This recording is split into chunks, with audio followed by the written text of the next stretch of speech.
Señor Presidente del Congreso, señoras y señores,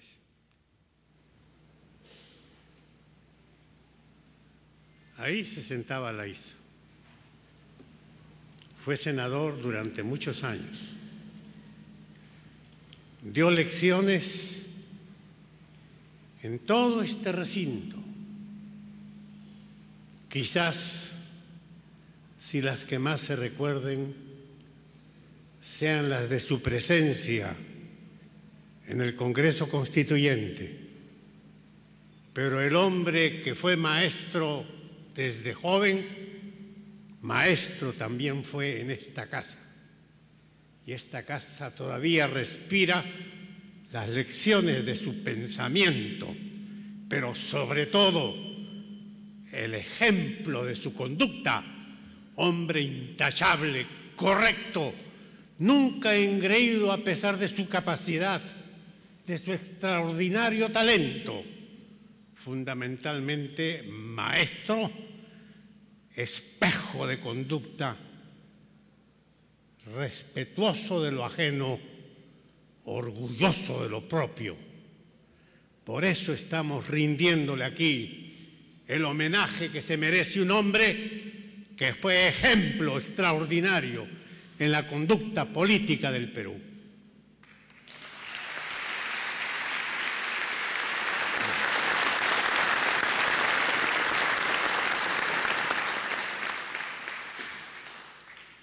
Sería muy largo dedicarse a hacer la biografía de Ernesto,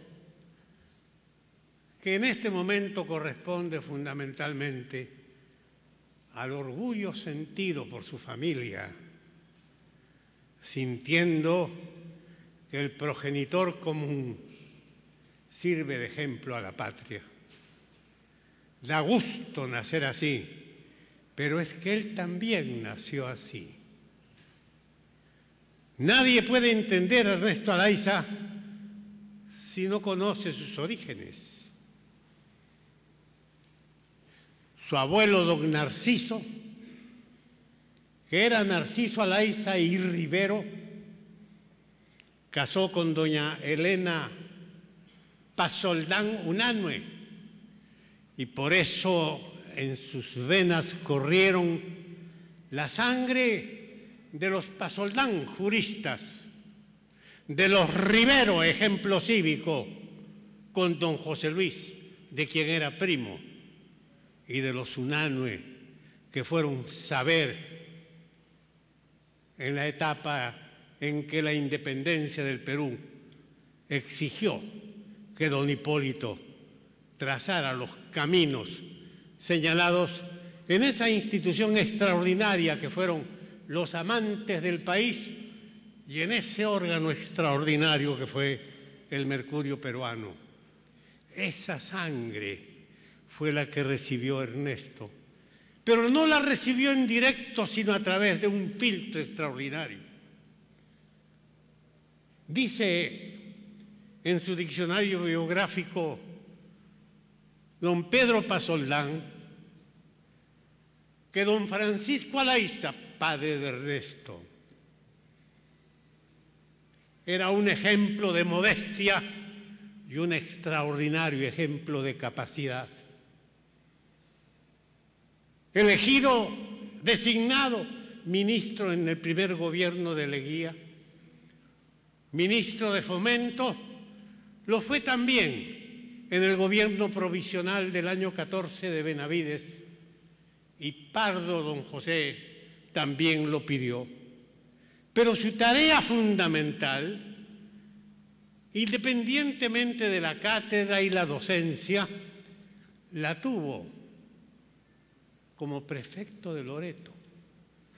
Dicen que en su tiempo el prefecto de Loreto, donde se llegaba a través del Cabo de Hornos o viajando por el norte cruzando Panamá, y todavía no existía plenamente utilizable el canal de Panamá, reclamaba a un hombre que pudiese gobernar como virrey, y era reconocido prácticamente como tal. El ejemplo que don Francisco dio durante el tiempo que se le encargara esa prefectura, fue el determinante básico en el triunfo de don Óscar R. Benavides cuando hubo que desalojar a los colombianos de la invasión que habían practicado en el río Putumayo, gracias al triunfo de la Pedrera. El único hombre que tenía el pliego de instrucciones para Benavides era don Francisco Alaiza, en quien el país depositaba confianza para que supiese el final de su derrotero, no conocido por él, sino revelado por Francisco Alaiza, con conocimiento del comandante, del hombre que había conducido varios miles de soldados a lo largo del territorio nacional. Es esta entraña, esta herencia, esta sangre, estos genes, esta química que lleva uno desde que está en el vientre de la madre, lo que determina en cierta manera la personalidad, el horizonte oculto pero descubrible de cada ser humano. Y Ernesto vivió orgullo del pasado lleno de decencia y capacidad en que se incrustaba él como modelo y como ejemplo.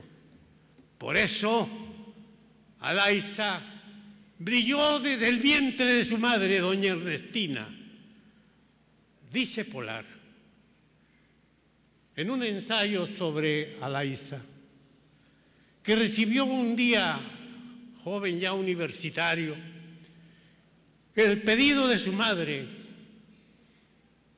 mira, Mario, ha venido a Arequipa un joven limeño, Ernesto Alaiza. Es hijo de mi condiscípula Ernestina, mi amiga más íntima en el internado de los Sagrados Corazones, colegio en Arequipa, regentado por monjas francesas. Atiéndelo, por favor, porque mi íntima amiga fue Ernestina. Así conectó el destino por acto propio a Ernesto con Mario Polar en Arequipa. Ernesto fue un hombre predestinado para las coincidencias. Cuando su padre termina de ser prefecto en en Loreto, viaja a Europa y Ernesto nace en Londres. De manera que lo que ocurrió hace un siglo no ocurrió acá, ocurrió en Londres. Y alguien dice que seguramente de ahí viene esa sequedad aparente de un Ernesto Alaiza que fue capaz de aprender marinera para poderla bailar con su mujer en los mejores salones de Lima. No tendría gracia, pero aprendió la técnica.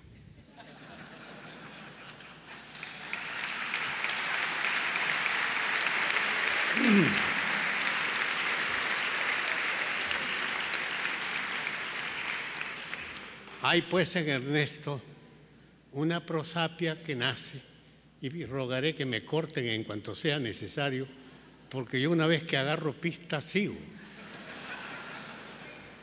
Me he olvidado de agradecer los agasajos, pero lo dejo para que el hijo lo haga.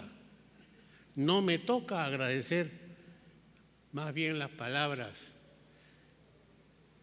del dirigente aprista que con gran nobleza ha hecho un recorderis. Puedo decirle que ese incidente quizá me ocupe mañana en este mismo sitio, cuando tenga que dar a conocer un libro que el Fondo Biográfico del Parlamento acaba de editar, porque para mí la escena más impresionante con don Víctor Raúl no fue precisamente el reconocimiento de sus méritos por haber sido el candidato más votado a la Asamblea Constituyente en la cual competimos el Partido Aprista y nosotros, junto con las 8 fracciones que tenía la izquierda, y gracias a lo cual un solo pensamiento fue el rector de nuestra conducta. A la izquierda hay que respetarla, pero no tenemos cómo entendernos con ella a través de 8 expresiones. Con el APRA discrepamos, pero podremos entendernos. Si no nos entendemos, la dictadura militar continuará. Hay que cortar la dictadura y para eso hay que entenderse, porque esa es la política.